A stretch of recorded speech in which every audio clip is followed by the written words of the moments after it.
Headshot! Hi, and welcome back to Wounded on Sixes. Today we'll be going over my Retaliation Cadre list for the Tau Empire.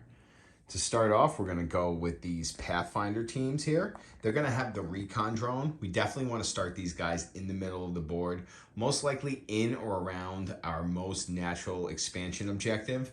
From there, they're going to supply two abilities for the greater good. They have marker lights, so they'll help us to ignore cover. They're going to have 3 rail rifles. Should something come close enough that we need that strength 8 rail rifle gun to deal with, they'll be there.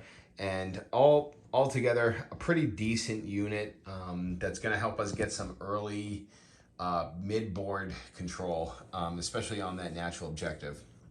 We're then going to have 2 units of stealth suits. Both units are going to have full burst cannons here, and they're great because they're going to supply for the greater good observations that are going to allow us to reroll a hit roll of 1 and a ruin roll of 1. They're also going to have the marker light ability from their marker drone, so they'll be able to ignore cover for those shots too. These guys also have infiltrate, and it's going to kind of be important we at least get one of them in the middle of the board. The Retaliation Cadre does kind of lack board control a little bit, so being able to push out in the middle of the board using our infiltrate units is going to be important here. We're also going to have 2 single units of piranhas. One is going to have the burst cannon, the other one's going to have the fusion blaster.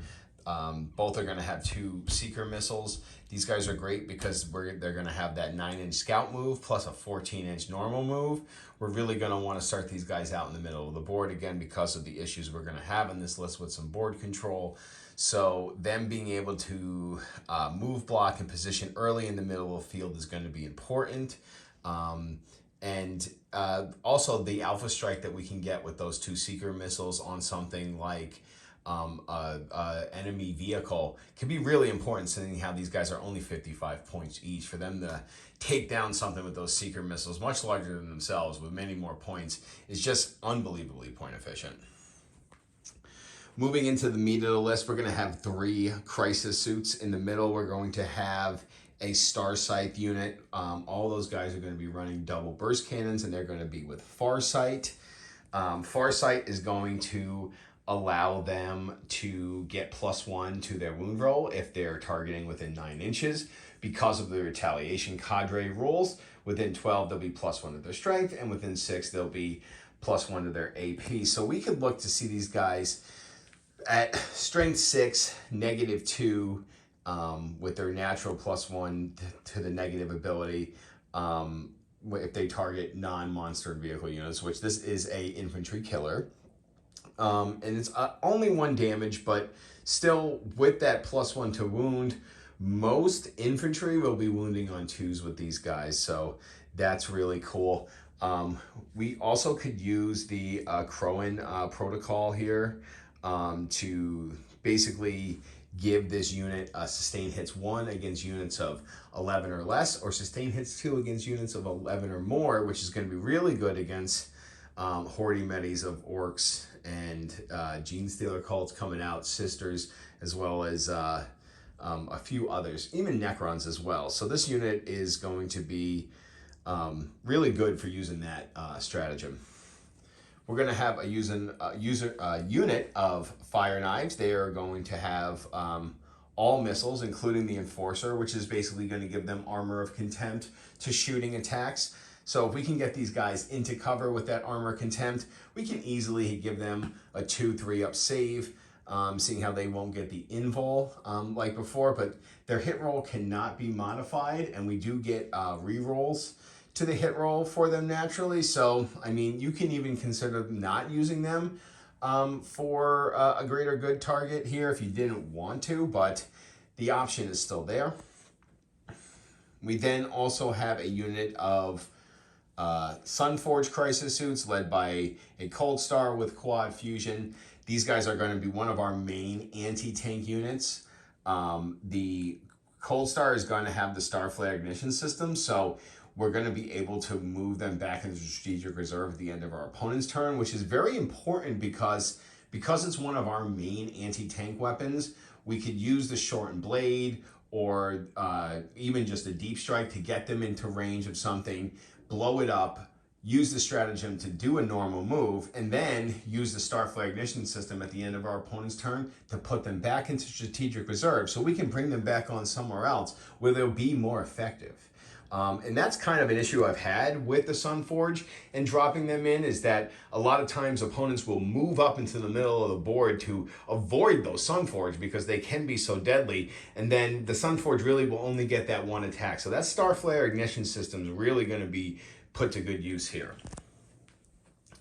We then have one unit of 2 broadsides. They're going to both have the rail rifles, 2 twin plasma, and the Seeker missiles. These guys also have the missile drones. This is going to be our main stationary anti-tank in the backfield, probably covering our home objective, if not covering one of the fire lanes from our deployment zone.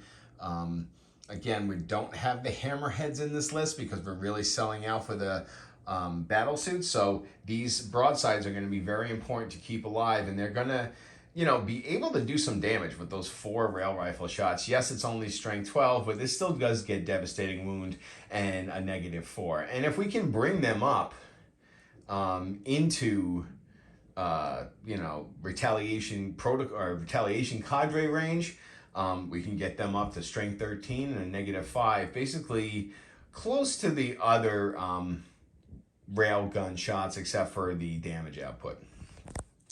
We're then going to have 2 units of Ghost Keels with their ion rakes and their twin fusion blasters. Again, we're really going to want to use those infiltrate abilities on those guys this turn. They are going to be kind of distraction carnifex / objective control holders. Because we don't have the big blobs of infantry, we're going to really rely on our Ghost Keels to kind of hold down the flanks and hold down those flank objectives for us, along with some support from the Piranhas and the Crisis suits. But that's really what they're here for.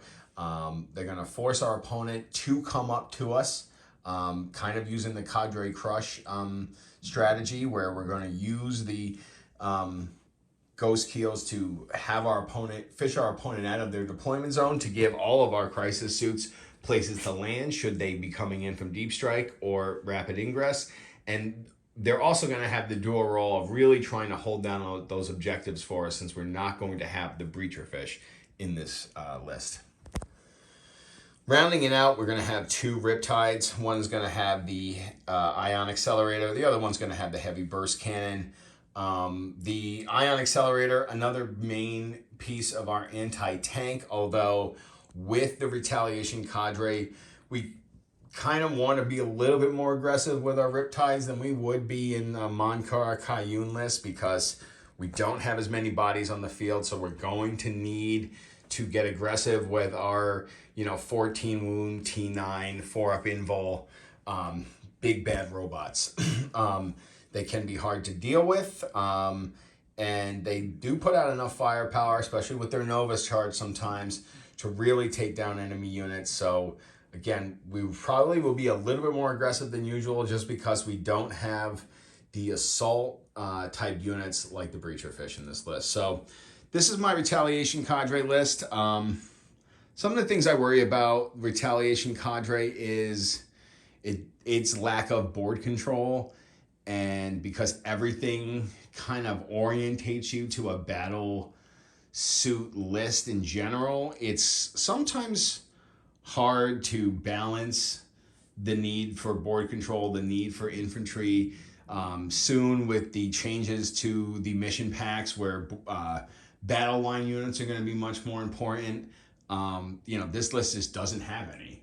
And yes, we could add breachers, but without the devilfish, it's going to be difficult. And without getting buffs to things like the breachers or the devilfish, or things that are non-battle suit, it's kind of hard to bring them in, because you kind of want to sell out for the very good battle suit abilities the Retaliation Cadre brings you. So this is kind of my second take on Retaliation Cadre. I had a little bit more Kroot in here, but ever since the carnivores got more expensive, it just didn't make sense. for me in this list. I kind of rather just go with the piranhas, which I feel like are just more effective than those Kroot carnivores ever will be in this list. So this is the Retaliation Cadre 2.0, still working on it. Tell me what you think, and if you like this video, go ahead and like and give us a subscribe if you want to catch more of Wounded on Sixes.